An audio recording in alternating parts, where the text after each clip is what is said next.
सदन,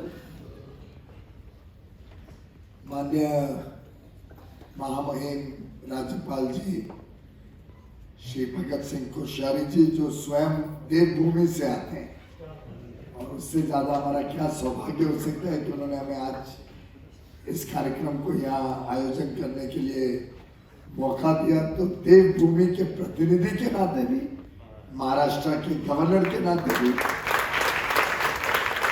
और मेरे लिए तो स्वयं शायद बचपन से उनका सानिध्य रहा, आशीर्वाद रहा, तो मेरे लिए तो एक डबल सौभाग्य है कि आपके साथ इस कार्यक्रम में उपस्थित रहने मिला। माननीय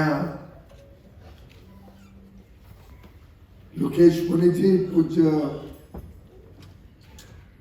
ऐसे व्यक्ति जिन्होंने धर्म को सिर्फ धर्म नहीं रखा, धर्म और समाज को जोड़ने का काम किया। और विशेषकर मुझे इसलिए इनके काम में बहुत रुचि रहती है क्योंकि बड़े प्रैक्टिकल गुरु हैं,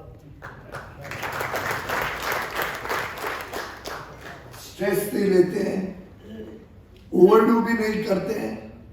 कोई विषय हो, हमारे पास भी कई बार हमारा मिलने का मौका मिलता है, तो समाज की बातें, व्यावहारिक बातों के पास उनके जो व्यूज, उन विषयों पे जो व्यूज उनके मिलते हैं, मुझे लगता है कि वास्तव में आज की जरूरत यह है कि हम धर्म को दिनचर्या के साथ जोड़े, हमारे काम के साथ जोड़े, और रिचुअल से निकल के कैसे धर्म हमारे जीवन में ला सके, उसके प्रति लोकेश मुनि जी मुझे ऑलवेज दिखे हैं। पूज्य राकेश जी के साथ भी कई कार्यक्रमों में जो मुझे सीखने को मिला, जो उनकी सिंप्लिसिटी, और वास्तव में वो भी ऐसे विचार व्यक्त करते हैं जो बड़े रेलेवेंट हैं डे टू डे लाइफ के साथ। प्रैक्टिकल व्यक्ति है, कोई पीढ़ियों दर कोई संत महाराज नहीं रहे, हम जैसे ऑर्डिनरी मॉर्टल्स की तरह बचपन पूरा बिताया। लेकिन जो आज काम कर रहे हैं वो वास्तव में इतना बड़ा प्रभाव देश और विदेश और दुनिया में सभी जगह उनके काम का देखने को मिलता है। मैं समझता हूँ बहुत ही अच्छा चयन किया है अहिंसा विश्व भारती ने, जो आज के तीनों अवार्डीज चुने। जीतो के साथ मेरा लंबा संबंध रहा है।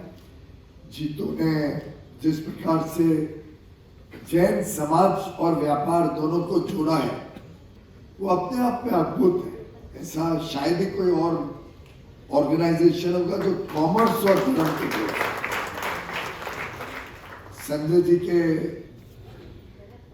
कार्यक्रम, उनकी योजनाएं, उनके गुडावत फाउंडेशन के बारे में भी आज परिचय मिला। तो मैं समझता हूं आज के अध्यक्ष जैन जी ने जो आज एक कार्यक्रम आयोजित किया है, वास्तव में गवर्नर साहब, लोकेश मुनि जी और जैन जी सबका हम सब तहे दिल से धन्यवाद करते हैं, स्वागत। आज कई महानुभाव यहाँ बैठे हैं, कई मेरे परिचित हैं, घर लौटा हूँ। आपने जैसे कहा नेमी जी, मैं भी यहीं रहता हूँ नजदीकी, और अच्छा लगता है जब घर लौटता हूँ, क्योंकि आप सबसे मिलके मुझे भी बहुत ऊर्जा मिलती है, मेरे को भी काम करने का और उत्साह बढ़ जाता है। और जैन धर्म में जो सीखने को मिला है वर्षों से, उसमें तो वास्तव में यही कहा गया है कि एक सरल जीवन रखो, सद्भावना रखो आपस में, शांति का प्रतीक है जैन धर्म। अच्छे विचार, उच्च विचार कैसे समाज में आए, और कैसे हम सब अपना कुछ हिस्सा सामाजिक कार्यों में धर्म के साथ जोड़े रखें। लगभग यही संदेश अहिंसा विश्व भारती भी लगातार देते जाते।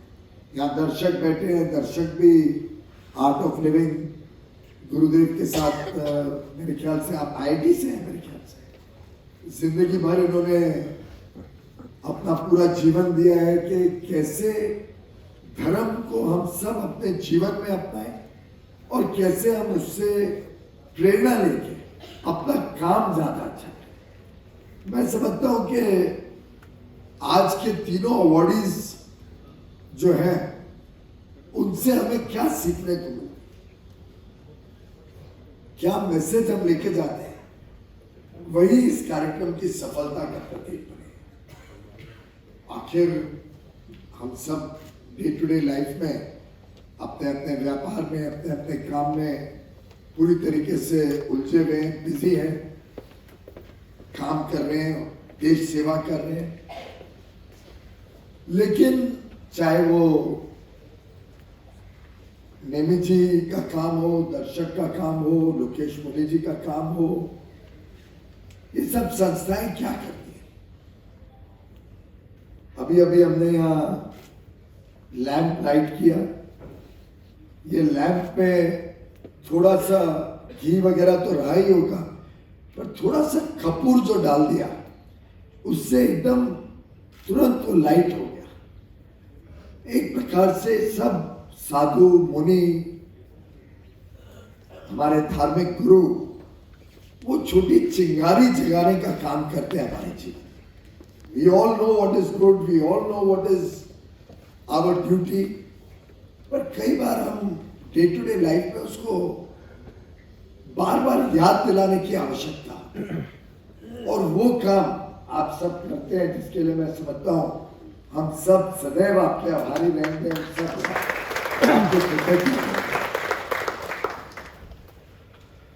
प्रधानमंत्री नरेंद्र मोदी जी ने 15 अगस्त को आजादी के अमृत महोत्सव जब हम पूरा देश सेलिब्रेट कर रहा था और उसमें हम सब भी सहभागी थे।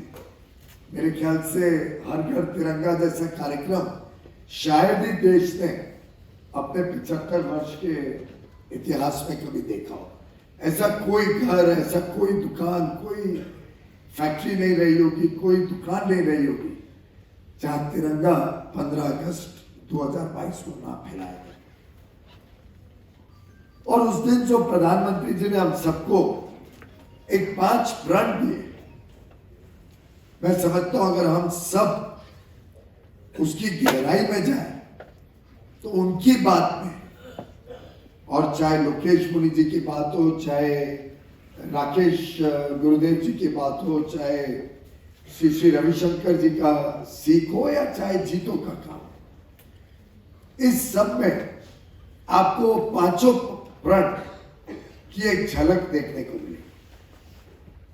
प्रधानमंत्री जी ने पहली बात रखी थी कि हम सबको मिलकर इस देश को एक विकसित देश बनाना है, एक समृद्ध देश बनाना है। We have to collectively work to make this a developed, a prosperous nation. और ये बड़ा संभव है, it's absolutely doable। हर इंडेक्स, हर इंडाइस, हर आंकड़ा और हर स्टैटिस्टिक आपको ये दिखाता है कि भारत तेज गति से आगे बढ़ते ही जाएगा।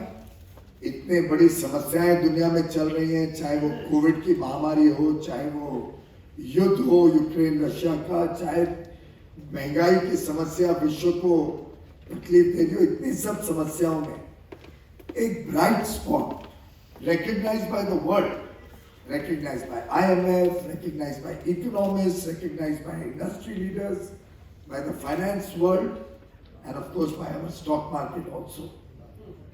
एक ब्राइट स्पॉट भारत है। दूसरी बात उन्होंने रखी थी, हमें कॉलोनियल माइंडसेट अपने जीवन से निकालना, कि हमारे धर्मगुरु हो, जीतो जैसी संस्थाओं, ये सब हमको कंटेम्प्ररी विचारों के साथ जोड़ रही है कि मुगलों ने हमारे ऊपर जो राज किया, अंग्रेजों ने जो राज किया, उसको खत्म करना है। वैसे तो अब परिस्थितियां बदल रही है, कौन किस पे राज कर रहे हैं वो भी एक नया इतिहास है।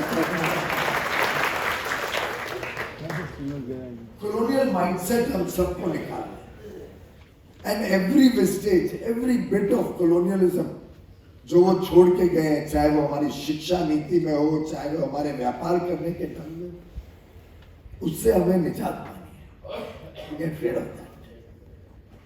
तीसरी बात उन्होंने कही थी कि we go back to our roots, हमारा इतिहास, हमारे संस्कार, हमारे family value systems, culture, tradition, heritage, हर हिसाब से भारत के पास क्या कुछ नहीं है। और वही बात दोहराते हैं हमारे सब धर्मगुरु। अगर हम अपने रूट्स की तरफ जाते हैं, हमारे पुराने संस्कार, हमारे पुराने विरासत को पहचानते हैं, उसको अपने जीवन में ले लेते हैं, तो जीवन भी सार्थक होगा, काम करने का भी आनंद आएगा और समाज में भी संतुलन बने रहेगा। उसी में से समाज सेवा करने की भी प्रेरणा मिलती है। ये जैन धर्म तो ऐसा धर्म है, मैं समझता हूँ यहाँ कोई ऐसा व्यक्ति नहीं होगा जो बहुत बड़े रूप में एक तरफ धर्म को संभालते हैं, दूसरी तरफ समाज की चिंता करते हैं। कितने सारे स्कूल, कॉलेज, अस्पताल, दुनिया भर के सामाजिक संस्थाएं जैन धर्म का पालन करने वाले भाई बहनों ने बनाई है और बनाते जा रहे हैं। अहिंसा विश्व भारती का जो विश्व शांति केंद्र गुरुग्राम में आने जा रहे हैं, वो भी एक प्रकार से प्रतीक बनेगा हमारे शांति और सद्भावना के संदेश को देश की कैपिटल से, देश की राजधानी से देश और विश्व में फैलाएगा। चौथी बात उन्होंने कही थी कि हम सब देश की एकता और एकजुटता के लिए पूरी तरीके से अपने आप को सम्मिलित करते हैं। अलग अलग धर्म हम पालन कर सकते हैं, अलग अलग समाज से हो सकते हैं, अलग अलग हमारी जाति हो, अलग अलग हमारी सोच हो, अलग अलग हमारा लैंग्वेज हो, ये सब चीजें देश को बांटनी नहीं चाहिए। सबके बावजूद हम सबको यूनाइटेड इस देश को आगे लेके जाना है। Unity in diversity has been our strength for centuries, generations. उसको हमें आगे बढ़ाना है। पर पांचवा जो प्रण था वो सबसे ज्यादा जरूरी, वो इन चारों का एक प्रकार से जोड़ने का प्रण है। चारों प्रण को एक साथ एक ही माला में पिरोने वाला जो प्रण है वो था कर्तव्य भाव। अगर हम सबने एक्सेप्ट कर लिया कि ये हमारी ड्यूटी है कि देश को विकसित बनाना है, हम जो काम कर रहे हैं वो कर्तव्य भावना से हम करें, चाहे वो एक धर्मगुरु का काम क्यों ना हो, एक गवर्नर का काम क्यों ना हो, मेरे जैसे एक राजनीतिज्ञ का काम क्यों ना हो, और आप जैसे व्यापार और उद्योग के साथ जुड़े हुए समाज के अलग अलग काम करने वाले व्यक्तियों, कोई सरकारी नौकरी में हो, कोई निजी अपना काम कर रहा हो, कोई प्रोफेशनल चार्टर्ड अकाउंटेंट, लॉयर क्यों ना हो, अगर हम सब ने ये तय कर लिया कि हम जो भी करेंगे उसको इन 5 प्रण को सामने रखते हुए कर्तव्य भावना से एक भ्रष्टाचार मुक्त भारत बनाने के लिए हम सब मिलकर काम करेंगे, और जो काम करेंगे उसमें कोई किसी को फेवर नहीं करना, ये हमारा कर्तव्य है, हम अपना कर्तव्य निभा रहे हैं। अगर वो एक ओवरले हमारे जीवन में, हमारे काम में, जो भी काम हम करें उसको अच्छी तरीके से करें, ईमानदारी से करें, देश हित को सामने रखते हुए करें, अगर इसको हमने अपने जीवन में सम्मिलित कर लिया, इन 5 प्रण को हमने आपके सामने रखते हुए अपना रोज दिन का काम किया, चाहे वो हमारी पूजा आराधना क्यों ना हो, धार्मिक काम क्यों ना हो, चाहे वो हमारा व्यापार और उद्योग क्यों ना हो, चाहे वो हमारे पारिवारिक जीवन क्यों ना हो, अगर इनको हम अपने जीवन में ले लेते हैं तो मैं समझता हूं ये कार्यक्रम भी सिद्ध होगा। ये जिस उद्देश्य से लोकेश मुनि जी, नेमी जी, बाकी हमारे सब संत गुरु देश दुनिया में शांति, सद्भावना, एकात्मता का संदेश देके काम कर रहे हैं, उसको हम जैसे, if I can call all of us, including me, ordinary mortals, हम फिर उसको सपोर्ट कर सकेंगे, उसको और ज़्यादा आगे बढ़ा सकेंगे। मेरा विश्वास है कि आप सब इस पे विचार करेंगे और हमारे धर्म गुरु के बताए हुए रास्तों पर चलते हुए इस देश को, जैसा माननीय मुकेश मुनि जी ने शुरू में कहा, इस देश को एक विश्व गुरु बनाने के लिए हम सब भी कर्तव्य भावना से, सबका प्रयास, सब मिलजुल कर इस देश को आगे बढ़ाने के लिए पूरा अपने आप को झोंक देंगे। और जैसा शायद आपके वीडियो पे मैं देख रहा था, शाहरुख खान का डायलॉग याद आता है कि जब एक बार हम सब ने ठान लिया कि हमारा देश नंबर 1 बनना है, सबने ठान लिया कि हमारा देश दुनिया का सबसे प्रबुद्ध देश बने, विश्व गुरु बने, यहाँ देश में हर व्यक्ति का जीवन अच्छा हो, समृद्ध हो, देश विकसित हो, जब हम सबने इस बात को ठान लिया तो दुनिया की कोई ताकत ना हमें रोक पाएगी और पूरी कायनात भी इस बात में हमें सहयोग करेगी कि देश विकसित होगा। बहुत बहुत धन्यवाद। जय हिंद।